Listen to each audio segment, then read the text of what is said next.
Hi, everybody. My name is Tina Greenfield. I am a road weather coordinator for Iowa Department of Transportation. I've been working for Iowa DOT for about 20 years. And as Deepak mentioned, we do have a fairly developed performance measurement system. We've been dealing with weather indices and other weather-related performance metrics and systems for several years. But one of the things that came out of this particular project was something new to us, which is a little bit more look towards the future. Go ahead, next slide, please. So what this index is basically a future storm index tool that is designed to quickly visualize the impact of an incoming storm, and particularly visualize it in a way that makes sense to managers, executives, winter maintenance professionals that have a lot to do with our success as a DOT and often aren't as weather savvy as some of our maintenance folks are. It also allows us to have some quick comparisons of winter storms and their impacts of those different storms, regardless of their precipitation type or other details that make it sometimes hard to compare, even if you are familiar with road weather data. And what I mean by that is, we have a variety of winter storms that come through Iowa. We have blizzards, we have ground blizzards, we have blowing snow, we have heavy snow, and sometimes it's hard to compare the expected traffic impact or whatnot when you're talking about a ground blizzard versus a freezing drizzle event. And what this tool will potentially allow us to do is to talk about storms as they come in and be able to put some kind of an impact statement on them, regardless of whether they might be different from maybe another storm that might be in people's minds, or but otherwise might have a very similar traffic impact, even though they're coming in a different way. So how this works, it's basically running on gridded forecasts that's provided to us by our weather service provider. And it's an hourly forecast that goes 32 or 36 hours into the future. And it allows us to basically track how the storm comes in, how it spreads across the state, look at areas of maximum impact, and do some other kind of visualizations on that. And of course, this is a direct outcome of that workshop, or those series of workshops that Deepak was just talking about. Next slide, please. So the index concept is maybe pretty similar to what you might have seen from National Weather Service. They, in the last several years, have started using more at-a-glance severity products in their messaging. I have a little picture here of one that came out a couple weeks ago, where you can see little colored splotches on the map that represent areas of major or moderate or minor impacts, whatnot. And so how this differs from the concept that National Weather Service has already put into production is that this one is going to be particularly tuned towards traffic impact and basically snow and ice operations difficulty. Next slide, please. So the impacts-based scoring is kind of leans on several different factors, and I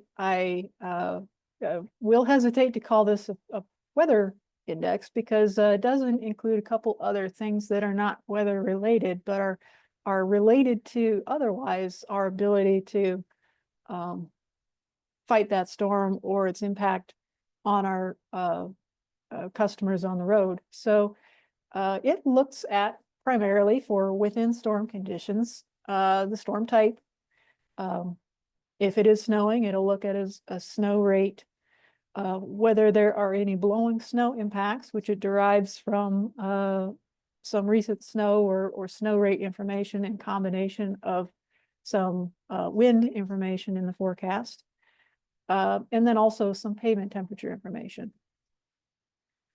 It also looks at some factors that are basically pre-storm. So we do have a couple of multipliers for conditions that make it difficult for us when the snow starts. For example, the rain to snow condition, where if it was raining and immediately flips to snow, that's a harder situation for us to fight than if it just started straight in with snow, because it makes it difficult for us to time our anti-icing if we can even get any at all, and makes things freeze up very quickly instead of a dry snow that tends to stay loose and doesn't get us into too many problems for a while.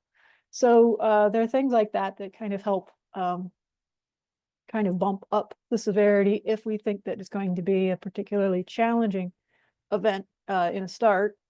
Because if it is difficult for us in the start, it has a tendency to continue being difficult once we get kind of behind it, so to speak. And then also it looks at some post-storm conditions. So after the snow stopped accumulating, be it falling from the sky or stops blowing across the road in its figurations of its blowing snow algorithm, the impacts are allowed to persist, so that it isn't just like, oh, the storm's over and everything is back to normal. Depending upon how storms roll through, and again, how this post-storm conditions rolled through, we may be looking at extended cleanup periods that might, basically persist that storm many, many hours into the future than if you just looked at, when the snow stopped, for example. And so that decay of conditions, or that decay of severity, is set to be happening at a rate that is related to the post-storm pavement temperatures. And then also the sky cover basically relative to our cleanup conditions. And then there are some other impact multipliers that are not weather related at all, but are still kind of part of the equation, so to speak. So there are things like road service levels and the miles that are impacted. A storm that rolls into downtown Des Moines is going to have a different impact on us and to travelers than one that rolls into a rural county, for example. Whether there are any holidays or events going on that may increase traffic or otherwise become, a more sticky situation than normal, and things like first storms. The first storms for us in the season are usually a little bit more challenging, as drivers are getting used to having to drive in snow and ice again. And the same conditions that happen in a late November storm can have bigger impacts on traffic than the same storm that rolls through in February after everybody's used to it.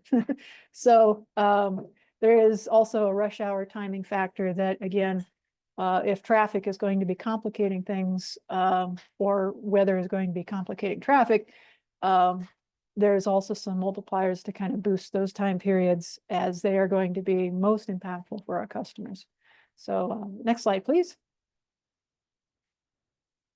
This is an example of our prototype that we have rolling this year. The blue dots on the map represent kind of relative impacts of this particular storm that I screen capped.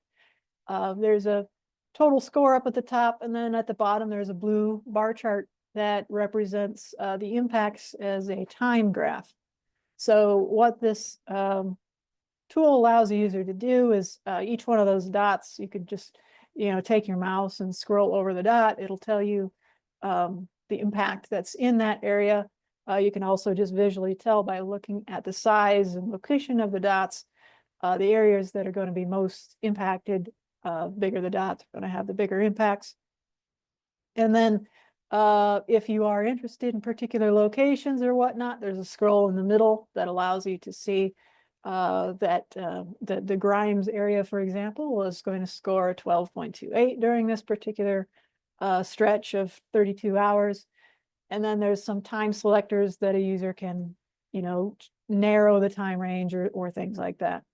The graph on the bottom is a representation of the entire area that is selected on the map. So this is basically telling a user that, there's going to be some early impacts that are going to start late in the day on the 13th, and then they're going to ramp up through the morning of the 14th, and then kind of tail away towards the afternoon of the 14th. So that kind of gives people an idea of the time frames of these impacts as well. Next slide, please. This is just another example of a different storm. I had screen capped this with my mouse hovering over one of those dots where you can kind of see the particular index value. You can see that this storm, when I took the screenshot, was pretty much on its way out. So we were just looking at some lingering impacts as it exited to our east. So next slide, please. So where we are and where we're going. So we have this running automatically in a test environment. It updates hourly, and basically we are, since this was just kind of developed over last year, and then this is our first this is our first year of actually using it in a live kind of environment. We have it basically on a non-DOT or a DOT only test system for now. Once we have it vetted, we'll move it over into probably a DOT only still production system. And our direct non-DOT use is going to be determined still, just depending upon how this goes. But will first probably occasionally appear in our communications to some of our non-DOT partners. Whether or not we have direct control or how we do that after, if it rolls production to be used directly by others is yet to be seen. But again, it will be at least behind the scenes as we are kind of coming up with our game plans and communicating with some of our partners. I believe that is my last slide. At this point, I think I'll turn it back over to Deepak or Jeremy.